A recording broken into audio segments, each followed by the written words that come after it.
Is in Australia. Yes. And where? So it's in Cairns, in Australia, in the north of Australia. Okay. And it's called the Ashtanga Yoga Center. So you do only Ashtanga then? We do only Ashtanga. Yeah, we do Mysore classes and we do a lead class. Okay. Traditionally, Ashtanga is taught in a Mysore practice, which means that every person can just come to the class. Open jam, sort of. Yeah, sort of. So you've got a teacher that leads the class, but it's not a led class as such. So you get individual attention, and each person does their own practice. So no matter if you are advanced or if you are beginner, you can come to the same session, and you're guided through your practice by your teacher. Yeah. Yeah. I really like that model, honestly. I haven't seen it in other yoga at all. Yeah. But it reminds me of like open mats I used to do with gymnastics. We all kind of went, we were working on different things, all different skill levels, but you had somebody there that was a bit of an expert that could help out and facilitate. Yeah. And then, Similar. Traditionally, yoga was taught from a teacher to a student in a very personal way. Yeah. And, yoga came from India, and because Ashtanga is such a traditional practice, that's why it still continues. Well, a lot of people still teach Ashtanga in the traditional way. Yeah. That's nice. Good. Yeah. Are there many Ashtanga schools in that area?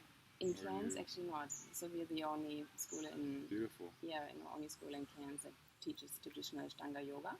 They're lucky to have you. Yeah. So, awesome. But it's also a process of educating people about the practice, because as you said, most people are so used to having a led class. You begin at the same time, you finish at the same time. So there's a different expectation on the class. Totally. And so our classes are a little different. So we work very hard on educating people about our style, our type of classes, and our system. That's right.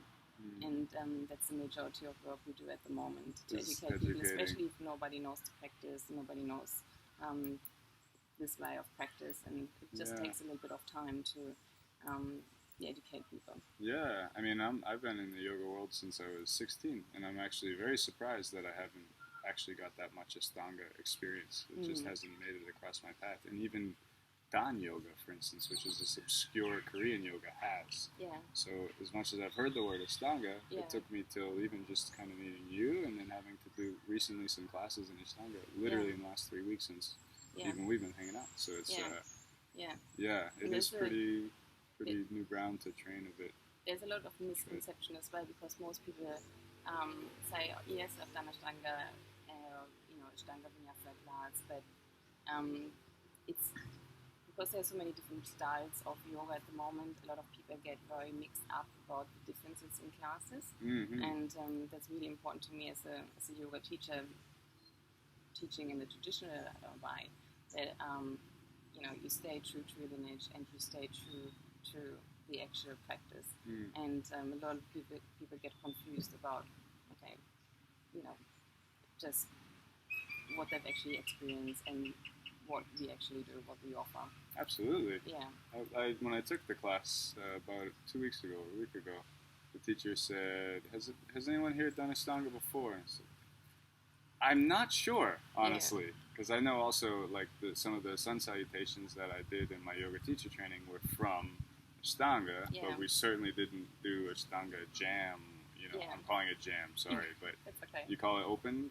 We call it Mysore, because that's the city where Ashtanga originates from. So Pattabhi Joy is the person that brought Ashtanga yoga to the West. He's from Mysore, or he was from Mysore, he passed away already. But that's why it's a Mysore style practice. And there's still the big yoga school in Mysore is still there, so that's where a lot of people go and study. And that's why it's called Mysore style. So you have like a bit of a branding struggle almost then. Yeah. In the sense that people don't really know what it is. Whereas like in the fitness world we have something like CrossFit, for instance. You just gotta put that name on it and everybody knows what it is, and it starts attracting an audience. And I know there are others in yoga that we had sort of central to Boston, where I'm from, or whatever. So that's an interesting challenge. Yeah, and I'm trying to educate people in my classes, but also in the teacher trainings that I'm running, to explain that Ashtanga is actually 8 limbs. That's what Ashtanga means. Ashto means 8, number 8. So, it's 8 limbs. Asanas is one of them. And so it's a much more holistic, much more complex system than just doing the asanas.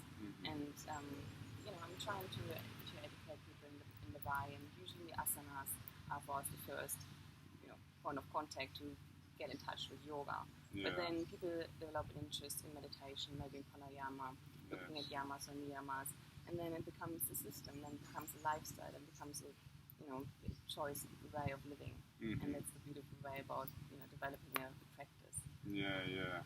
There can't really be, like in my personal view, it's very hard to achieve that in a very mainstream led class because the focus is a totally different one. And you don't have the in-depth study of the actual asanas. It's almost like a gym class in most cases where, yes, you still practice asanas, but you do have music, you have just a different motivation of doing the classes. And I'm not saying this is right and this is wrong. It's just a different way, a different approach. And, to call it traditional yoga, Ashtanga yoga, I think you also should practice in a traditional way. Okay. Yeah. Sometimes that physical hook is like the best way to get sort of the hook into people who are interested in yoga for the first time. So the physical calls them, but what they're really needing and wanting on a more profound level is the stuff they'll sort of receive. And it's very interesting if you go to a Mysore class and you see very advanced people practicing, beginners practicing, and it's fascinating when you look into a Mysore room and everybody moves different and people doing very advanced moves, and it's like, wow, it's inspiring for new people to progress in the practice and think, okay, this is what I would like to do as well. And so it's quite inspiring. It's also intimidating at times where you feel maybe as a person new to yoga, you might feel like, I'm actually here just to stretch a bit, and it might be intimidating if some people do crazy drop backs or handstands. And but I think community is the sort of melting seed there, huh? In terms of that's right, and it's a very supportive community. So you can travel anywhere in the world. You have the same practice. You have the same energy. You feel instantly connected with the people. And that's what I love about Ashtanga, because it's almost like a big family. You were excited when you arrived on the island here. Who do we know that does Ashtanga? Yeah, that's right. You're always seeking out, Ashtangis in other parts of the world because you've got a very strong bond just through the practice. I know. I mentioned to a few friends after when she mentioned it, they're like, "Oh my God, where's she? Let's meet." Like, I'll hook you up. And as you said, so the physical practice is the gateway into the deeper practice, into the asana, into the pranayamas, into the meditation, and the asanas are always the preparation to sit and meditate, so the body is actually ready to sit, because sitting down in meditation, it's a very, very difficult part of the practice, and most people struggle the most just by sitting still for 5 minutes. So the asanas are just the gateway to be able to sit still for a moment, and that can be the greatest challenge, is to sit for a while. How long has your school been open? We've been running the school since 2 years, but we've started on the Sunshine Coast, and only this year we moved to Cairns. So it's pretty new to Cairns. So you've had to sort of rebuild. That's far enough away you don't take any of your That's right. people. It's about 2 hours flight from Brisbane. So that's brand new. Brand new in Cairns, So how was you've opened 2 facilities then because of that? You opened one, had to sort of close it, or maybe you sold it or something?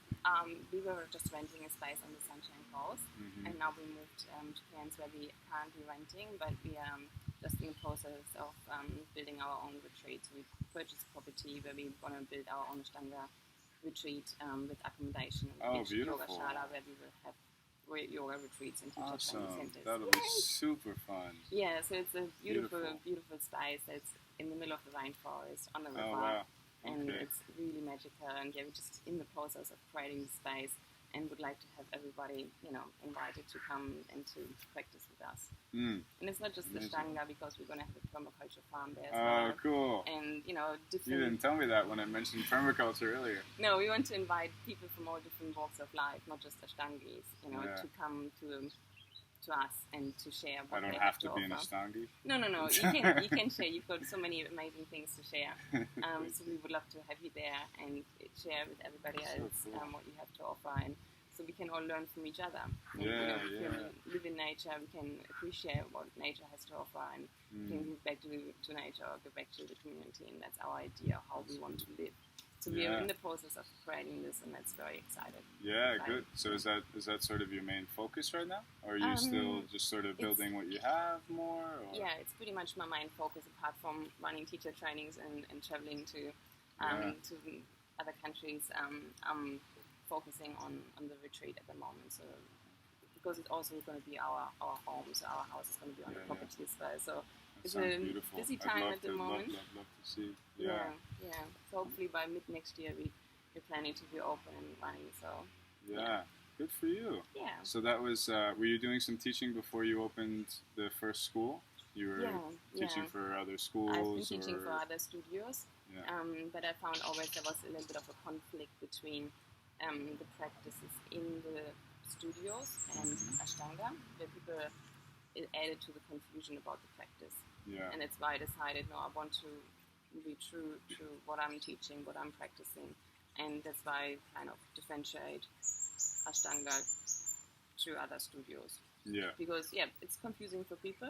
And, it's just easier for me in terms of branding, communication as well. To be able to call it what it is. That's right. For it to be what it's called. That's right. Otherwise, people put Ashtanga into the yoga basket and, have a certain expectation when they come to class, which is fair enough because that's what they get in other classes. But, I won't deliver. It's a difference. So the experience is different. If I'm looking for yin yoga and I go to a gym yoga class, it's not what I came for. That's I right. wish it wasn't labeled yin.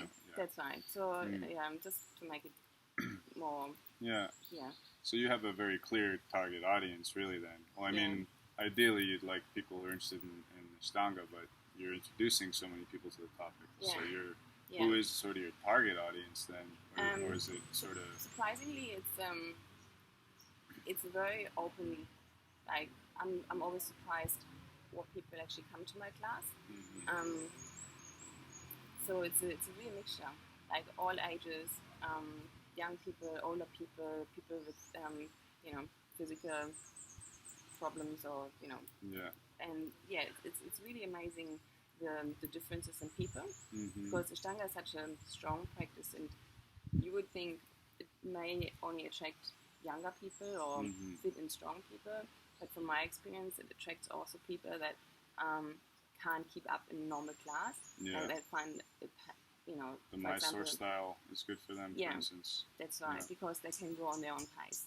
It's not the pressure of a lead class where they try to keep up with the pace of the teacher, or a vinyasa class that is very flowy and they don't really get to appreciate all the different postures.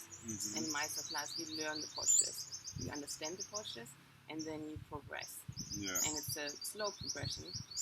For some people it's quicker, it depends how often you practice, but it's a progression at your own pace, and that's different to the lab class. Yeah.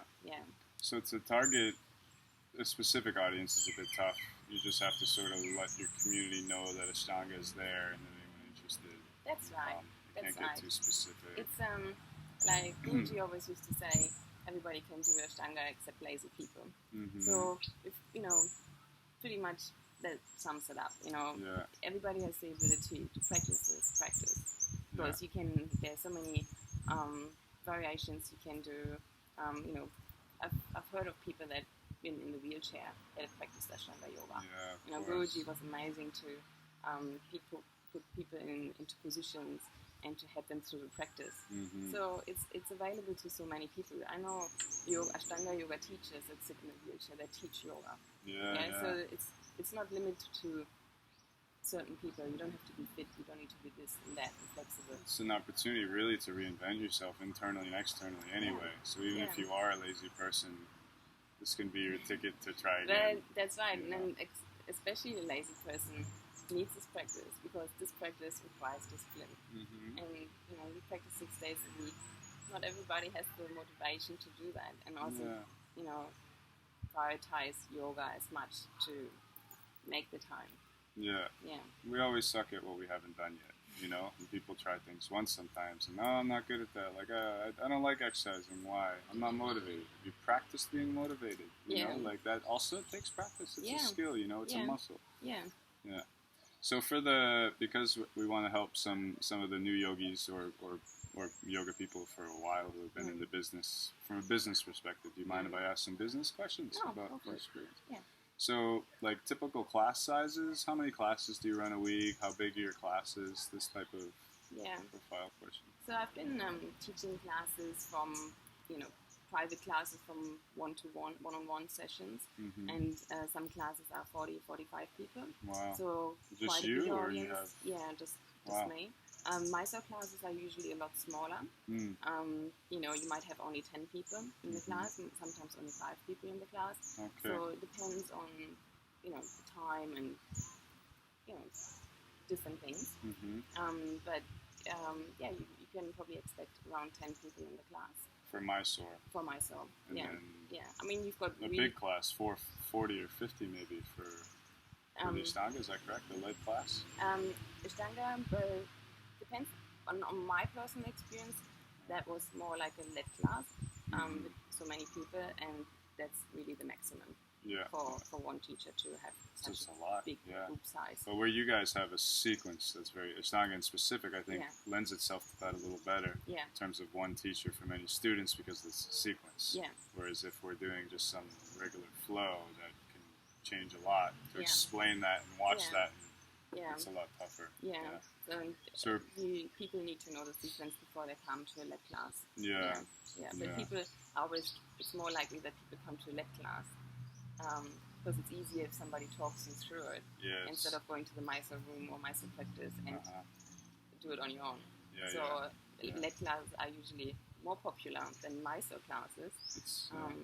It's a really interesting, Ashtanga has a very interesting method and playground of the way that they give you the different platforms and modalities of training. It's very interesting. I think that could be implemented in many other places.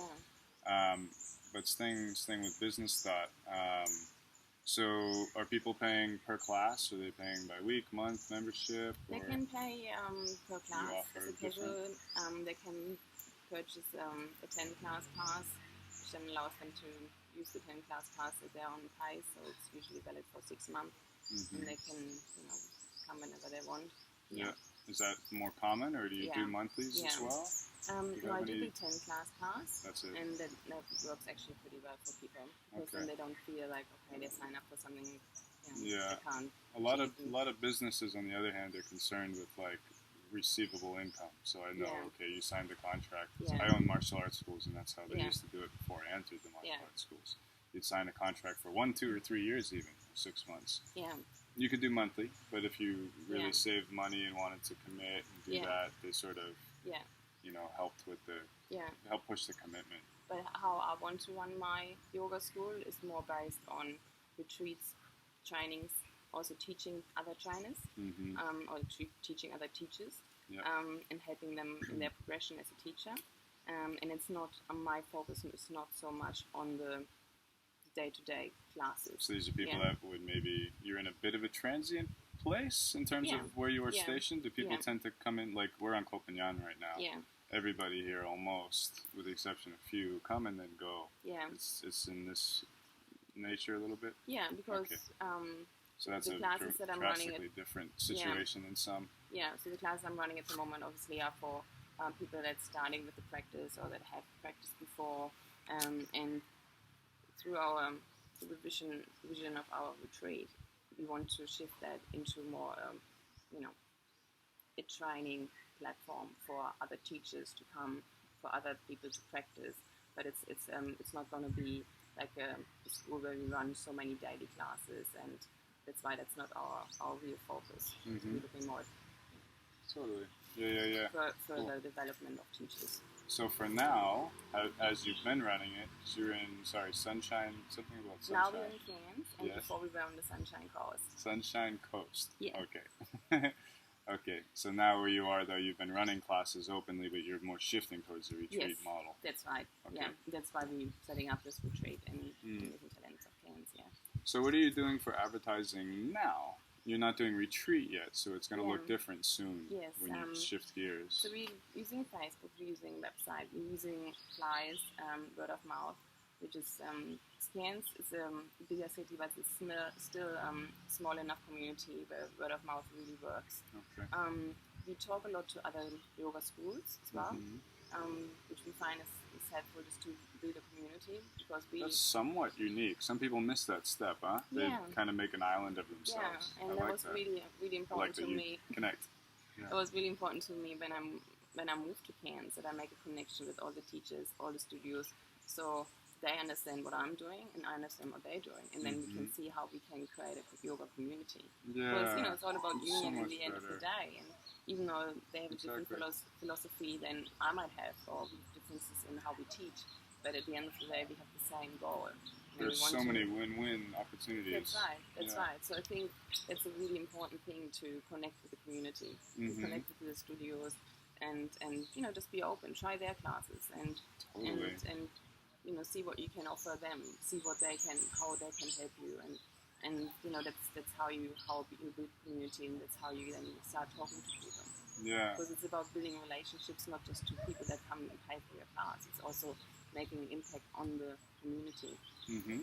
Absolutely. Yeah. Yeah, it's beautiful. And that's a very deep, rewarding sensation versus, Yeah. I mean, imagine the sensation of being isolated and in battling for clients or something, having this Yeah. mindset versus a yoking of... Yeah. of And I've also experienced when you reach out to other studios or other teachers, that there's a little bit of hesitation and maybe not as, an open response as you would expect or hope for. And that's fair enough, just to appreciate that. And but at least you try to reach out and try to make a connection, and that's all you can do sometimes. Yeah, no harm. Yeah. It's always really good. Yeah. Awesome. So the website, Facebook, community, Yeah. flyers, word of mouth. Yeah. What are you doing specifically on Facebook, like pay-per-click ads, or Sometimes I do, yeah. And I have special events, retreats, or something might have been falling? Okay. so special events for yoga teacher trainings or workshops or retreats, and I do pay-per-click ads. Yeah. Other than that, I try to keep a regular Facebook update, not just about the classes, just in general about the practice or things that I find interesting and want to share. Yeah. Cool. Yeah, totally. Are you doing any Google stuff? Any ads on Google? I haven't done anything on Google as such. I mean, I'm using keywords and meta tags on my So you're on my doing like website. search engine part of Google, yes. but not direct marketing. That's right, not with direct marketing with advertising at this point, no. Yeah. Yeah. Okay. Cool. I think once we have streamlined and open our retreat and have a more defined direction of what we want to do, then we probably look more at, more aggressive advertising through Google and perhaps also stronger through Facebook and other social media channels. But at this point, not quite yet. Is where you are, is it sort of a desirable place for people to holiday and stuff as well? Yeah. Okay. So the main industry in this area is tourism. Okay. So it's a lot like here in Copenhagen in many ways. Yeah, we have a lot of visitors, a lot of people pretty much all year round, but majority in winter. So it's a very tropical, beautiful place. We live right between the rainforest and the Great Barrier Reef, so, so beautiful. It's amazing. Good for you. That's Yeah, awesome. yeah. So I still want to visit. We're so blessed to live where we live, and that's why we feel, this is a beautiful place also to connect with the practice and to share things together. Enjoy what we have, like enjoy the rainforest, enjoy the reef, and all the food that's offered by nature to us. Your classes and your retreats may very well fill on their own, but you may check out definitely Google in the near future, because I mean, just from the experience I have, even from this island, because it's similar. Most of the people who are doing yoga teacher training here successfully are doing exclusively almost Google ads, especially for the transient places. Yeah. Because I can demographically target and Facebook if I'm living near these people. Yeah. But when it becomes transient, searches tend to help. Okay. Because they're from wherever in the world and Yeah. they're searching. But I know some of my friends here on the island, some of them have even maxed out the budget of what Google will allow them because it's just so successful that they try to put as much money into it as they can. Yeah. They're even trying to find solutions about advertising more and whatever. So it's been really good for bringing people to a space that you believe in. Yeah, you know? And that's why it's always great to talk to an expert because, as a yoga teacher, it's, you've got your limitations on knowledge on what you can do and how you can reach your audience and how you can attract people and communicate your message. So it's always great to connect with guys or for people like yourself, to understand how it works and how to go about things. It's really important. It's a very, very important thing in the marketing strategy because at the end of the day, if you want to be successful in running yoga, you can be a great yoga teacher and I'm sure people will come, but you need to have help. And professional people that can guide you on the way and it's very true. Yeah, know what they're doing.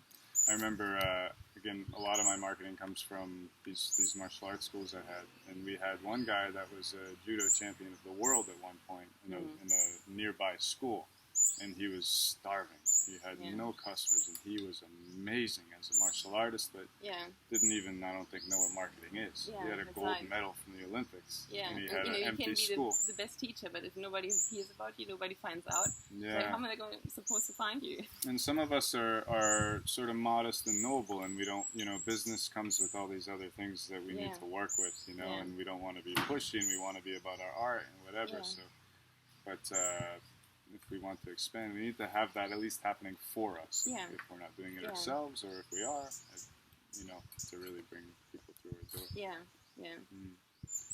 So it'll be nice to see as well, because you haven't even really had a lot of time to build word of mouth, and you're already being pretty successful. It seems. Yeah. No, it's I've been really happy, and just the opportunity as well to come to teach in other places and teach people from all around the world. It's a pretty amazing experience, and cool. It definitely sounds like a hub worth checking out. Yeah. What's the name of your school again? Ashtanga Yoga Center in Cairns. Okay, and this will remain the title as you shift models into retreats and stuff. Yeah. So, what kind of retreats are in the forecast here? Are you doing yoga teacher training? I imagine 200-hour teacher trainings are going to be pretty. Yeah, we're looking at yoga teacher trainings. We're looking at retreats that go for maybe a weekend. We would like to invite people, from Brisbane or from Sydney or Melbourne, so from Australia that might just want to come for a long weekend to stay with us, to rejuvenate and share the practice with us, and just get a break from their daily life, because we know living in big cities how draining it can be and how important it is to recharge. So we would like to offer long weekend retreats to people, and put beautiful accommodation plan on our property as well, so people can stay with us, live a yogic lifestyle, eat the vegetables and fruit from our garden, and share the practice with us. And that's our vision. Yeah. When do you hope to have it ready with sort of that permaculture feel to it? We're looking at next year, so 2017. Awesome. Yeah, it's probably June, July 2017. Okay. Yeah. Let me know. Keep us posted. Yeah. Do you have a subscription on your website for email? If I sign up, will I always know what's happening with you? Yeah. Okay. So cool. you can sign up for our newsletter. Yeah, I want to go to Australia as well. Yeah, I'll be beautiful. More than welcome to stay with us. Thank you very much. Do you have any, before we end this beautiful conversation, do you have any tips to share, or like maybe you could tell us one sort of silver bullet you found in the world of business or marketing that has really helped? Yeah. Maybe something in particular that's been successful this year or in the past, or maybe even something that you found mentally. Yeah. So just from my own experience as a yoga teacher, when I graduated, I was not quite sure about where this would take me, and I was seeing yoga teachers, and I was always very inspired by how they practice and how they are and how they teach, and I always wanted to aim for the same and be successful and have great classes. And one thing I've really learned over the last few years teaching was to be authentic and to teach from your heart and to teach only what you know. So having a really good established home practice or practice that you do is so important. Then you know what you're teaching, and you have an authenticity, and you teach the way you are with your personality without trying to copy somebody. Absolutely. And it has been a really good lesson for me. Beautiful. And that's what I'm also trying to teach in my teacher trainings, that is really the key to be successful. Be authentic and teach from what you know from your heart. And that shines with you, Ash. Since we've met you, you've been very congruent because you've been authentic the whole time, and it's just more and more beautiful as I get to know you because I see more of you. And it's, you know, when I experienced that myself with marketing because I sort of learned marketing from someone else or outside sources, and I tried to emulate that, and that wasn't me. And it took me a while to really sort of start with my own style. Yeah.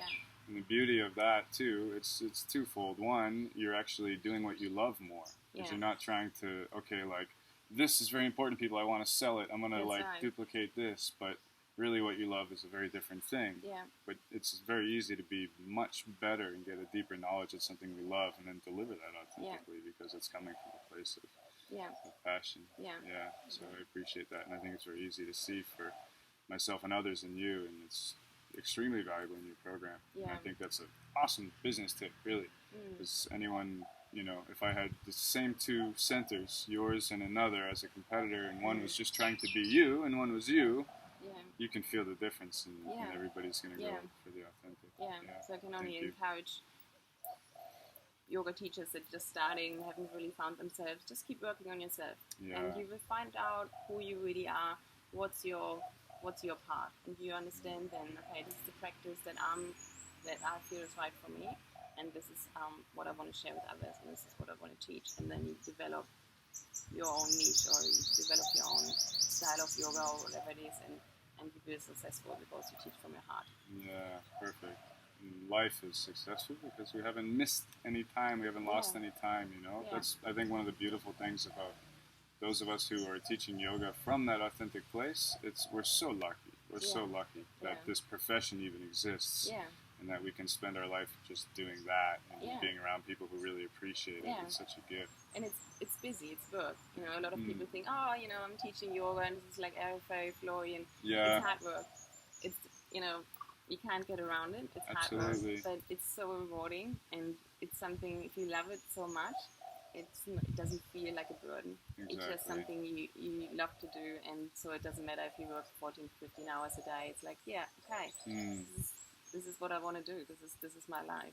Yeah, I looked at that very thing not long ago, like, whereas love is an expansive energy and it's endless, it's infinite. We can use love in an infinite way. So if we're really coming from a place of love and doing our work, we never get tired. In fact, we tend to grow in energy, and we attract more people and energy that grows. But if you're doing it out of an obligation, or like, I studied this in school because I found out that it was going to make me the most money, and now I'm doing it, and I don't like it, but I need to. It's only going to burn you out. However much energy you put into it, it's going to burn you out a little more. You might have successes and things, but they'll come as an expense because it was fear-based. It was that I need, not I want, or I love, or I would love to. You know? So that's very fortunate. Yoga's, I think, beautiful in that way. Ash, thank you so much. My pleasure. Thank you. Thank you. And best of luck. Keep us posted. Yeah, and you come visit, stay with us, and do something together. Thank you. Thank you.